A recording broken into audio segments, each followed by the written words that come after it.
Bonjour et bienvenue sur ce nouveau tutoriel. Alors aujourd'hui, eh bien, je vais vous présenter donc un tableau de bord que j'ai réalisé donc il n'y a pas très longtemps pour un des clients. Voilà, donc ici, eh bien, du coup, j'ai un peu retransformé les données, hein. Mais voilà, donc ici, bien un tableau de bord pour un suivi d'inventaire, notamment voilà, concernant de la logistique. Voilà, d'inventaire et des stocks de son matériel. Donc voilà, il voulait créer donc un tableau de bord qui allait lui permettre de pouvoir avoir bien certains indicateurs et notamment ici donc bien avoir bien plusieurs types de graphiques dans son tableau de bord en faisant en sorte à ce que bien ces données puissent s'actualiser s'actualiser en faisant des filtres notamment par mois, par date. Donc ici, il voulait savoir bien son reliquat stock de chacun de ces matériels. Ici, si je vais sélectionner voilà un matériel. Donc ici, eh bien, il a donc en temps réel la quantité qu'il a en stock dans dans son local. Voilà, donc ici, eh bien, un tableau de bord qui va être un peu dynamique, hein, vu qu'ici, donc, eh bien, je vais pouvoir également faire des filtres par rapport à une date. Donc ici, ici pour l'instant, on a travaillé que sur les 4 ou 5 premiers mois. Donc ici, évidemment, il n'y a pas encore les valeurs définies par la suite. Donc ici, si je veux aller voir uniquement ce qui se passe au mois d'août, eh bien, on a ici le top 5 des services qui ont donc acheté ici des cartouches d'encre, entre autres, hein, c'est une gestion de cartouches d'encre. Et ici, donc le top 5 des cartouches les plus consommées. Voilà, sur la période. Donc ici, j'ai également la même chose, mais un nombre de cartouches. Ici, voilà, on a un nombre de cartouches sur la même période. Et ici, par demandeur. Donc ici, on a pouvoir, ici dans mon graphique, la possibilité de pouvoir ici bien faire une recherche et un tri par, voilà, si je veux aller voir qu'est-ce qu'a commandé, voilà, Marie uniquement. Bon, ben là, pour l'instant, elle a marqué qu'une, voilà. Mais ici, je peux aller sélectionner plusieurs données et les afficher automatiquement, donc ici, sur mon tableau et sur mon graphique. Voilà, donc et ensuite, bien en bas, le dernier graphique qui va vous présenter ici la répartition hein, par marque. Donc ici, hein, pour l'instant, la société gérait 3 marques de cartouches. Donc ici, HP, Canon et Epson, et on voit ici donc bien l'importance, aussi bien ici la répartition sous format de camembert, ou ici un chiffre d'affaires. Voilà, donc ici on a quelques indicateurs qui s'affichent, notamment ici, et ici donc on peut bien évidemment filtrer par date les données. Alors, comment est géré ici mon tableau de bord? Alors, je suis parti évidemment d'une source. Alors, la source, la voici, hein, c'est ma fiche mouvement. Donc, c'est-à-dire qu'ici, j'ai ici eh bien toutes les lignes que je vais pouvoir ici saisir au fur et à mesure des entrées et des sorties. Alors, qu'est-ce que j'ai besoin? Évidemment d'une date, hein, la date correspondante ici à l'événement. Donc ici, ensuite, j'ai ici plusieurs critères de choix, hein. Ici, j'ai un stock de départ, puisque je vais vouloir alimenter à un moment donné mon stock. J'ai mis également bien tout ce qui est entrée, hein. Donc il va falloir définir la transaction, à savoir si c'est une entrée de matériel ou une sortie. Et j'ai prévu le cas d'un réajustement au cas où si on fait un inventaire à fin de mois ou par trimestre, eh bien on a peut-être ici des différences et dans ce cas-là, on pourrait rajouter une catégorie de transactions qui serait réajustement et on y mettrait donc les quantités correspondantes. Ensuite, on a donc ici une liste où on a tous les demandeurs potentiels. Donc ici, ça peut être effectivement des clients. Ensuite, donc l'affectation, à savoir ici, eh bien, qui est ici l'utilisateur des cartouches. Donc ici, j'ai une liste de services de la société. Ensuite, j'ai mon code article. Donc ici, pareil, hein, je vais pouvoir sélectionner avec une liste déroulante un code article. Ensuite, ben, j'aurai par défaut, donc évidemment, la marque correspondante. Ensuite, je vais y afficher, donc ça c'est la référence article, mais je vais y afficher le produit complet. Ensuite, eh bien, j'ai deux colonnes, un pour prévoir les entrées de matériel et ici les sorties. Et ensuite, eh bien, j'ai le prix unitaire du lot et ben, j'ai la valeur, donc ça sera ici l'entrée qui multiplie le prix unitaire. J'aurai évidemment ici mon calcul en fonction ici d'une formule. Et j'aurai évidemment à chaque fois ici mon reliquat en stock qui va donc automatiquement se calculer compte tenu donc ici des entrées ou des sorties. Alors comment ici j'ai réalisé ça hein? Eh bien regardez ici hein, dans ma matrice, donc évidemment j'ai transformé ici ma valeur correspondante ici donc sous format de mise de tableau hein. Ça va vous permettre de pouvoir ici faire des calculs automatiquement. Exemple ici, je vais rajouter exprès une ligne, je vais faire le 4-11-2015, voilà. Je vais ici rajouter ici mon entrée. Ici, donc, je vais lui définir ce que c'est. Donc ici, bien, je vais faire une entrée en stock. Ici, je vais choisir évidemment le demandeur.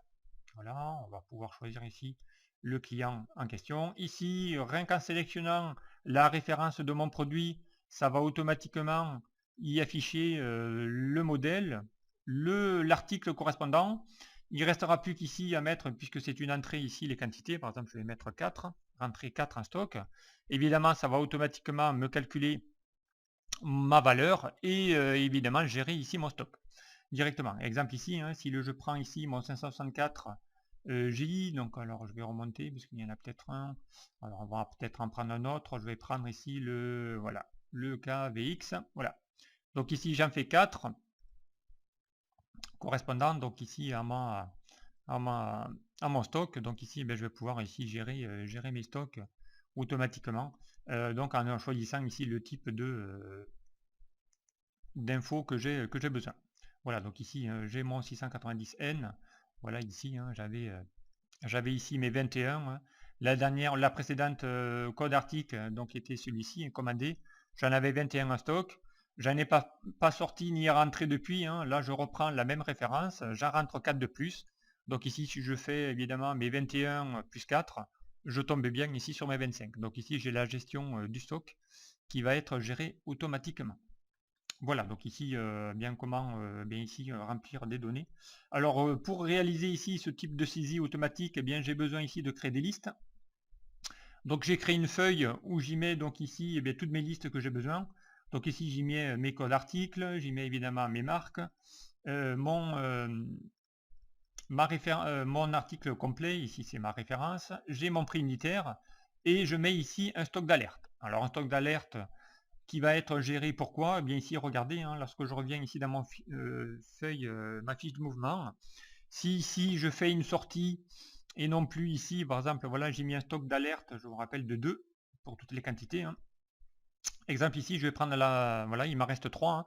Et ici, voilà, il m'en reste 3 en stock. Si j'avais fait ici une sortie de 2, eh bien, regardez, automatiquement, la ligne va se mettre en rouge. Pourquoi? Parce que eh bien, je suis arrivé à mon seuil d'alerte de mon seuil de stock d'alerte. Donc, et du coup, eh bien, je vais afficher ma ligne en rouge correspondante. Exemple ici, je vais le refaire exactement ici pour ma prochaine référence. Voilà, il y en avait 8. Donc ici, si j'en sors 7, et bien évidemment, elle aussi va se mettre en rouge. Voilà, donc ici, je vais pouvoir automatiquement gérer mes stocks. Voilà, et dès que je vais mettre bien quelque chose qui va être au-dessus, voilà, donc je vais pouvoir ici mettre ici mes données correspondantes. Voilà, donc ici une alerte qui a été faite ni plus ni moins grâce à une mise en forme conditionnelle qui va ici bien sur tout mon tableau. Dès qu'il va y avoir ici un stock, donc un reste en stock inférieur ou égal à 2, eh bien la ligne va se mettre en route. Ça va vous permettre de pouvoir vous créer vos propres alertes de seuil. Voilà, donc ici, eh bien, une liste, avec ici, j'y mets mes listes de mes codes d'articles. J'en ai fait une autre qui va me permettre ici de pouvoir bien gérer mes services. Une autre qui va ici pouvoir me gérer mes demandeurs, mes transactions, et j'ai mis évidemment la date du jour qui va me permettre de pouvoir afficher ici l'information dans mon tableau de bord. Donc ensuite, eh bien, tout a été fait via donc ici eh bien, quelques calculs qui va ici me rechercher tous mes reliquats de stock par rapport à chacun de mes produits. Donc ici, j'ai mon reliquat de stock à l'instant T qui va me permettre ici de pouvoir dans mon tableau de bord eh bien, afficher ici voilà, mes quantités et mon montant correspondant. Alors, ici, eh bien, j'ai fait utiliser ni plus ni moins des fonctions de recherche V. Voilà, dès que je vais sélectionner ici un modèle de cartouche, eh bien, je saurai son stock à l'instant T. Voilà.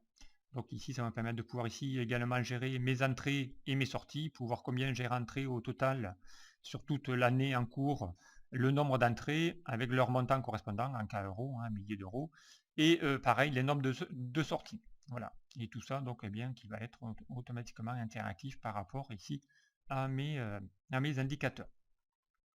Voilà ici donc bien comment ici réaliser ce genre de choses. Et ensuite bien pour créer évidemment ici dans mon tableau de bord, je reviens pour pouvoir ici faire en sorte à ce que mes graphiques ou mes indicateurs s'auto-alimentent et s'actualisent tout seuls, et bien évidemment j'ai fait ces graphiques là via des tableaux croisés dynamiques que j'ai masqués. Donc ici, hein, si je fais ici afficher, ici je vais ici regarder ici le top 5 par exemple, hein, et bien ce n'est ni plus ni moins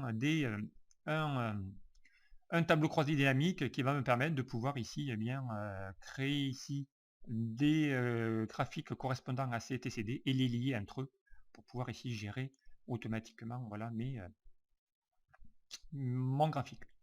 Voilà, donc ici hein, moi je vais le masquer puisqu'on n'a pas besoin de voir ici cette information là. Voilà, avec des boutons qui permettent ici de pouvoir naviguer de mon tableau de bord, aller ici consulter ma liste, recliquer ici pour revenir ici, voilà, faire des va-et-vient. Voilà ici hein, des boutons qui vont permettre de pouvoir, grâce à des liens hypertextes, aller de feuille en feuille et naviguer dans mon classeur. Voilà ici un tableau qui va vous permettre de pouvoir gérer assez facilement et avoir un aperçu à temps réel de ce qui va se passer donc dans vos stocks, notamment ici pour gérer vos inventaires. Voilà, donc j'espère que cette présentation vous aura plu. Voilà, donc si vous êtes intéressé, dites-le moi et j'essaierai de vous faire des vidéos qui va vous montrer pas à pas comment faire ce tableau de bord de logistique et d'inventaire. Voilà, merci de m'avoir suivi et à très vite sur un prochain tuto. Au revoir.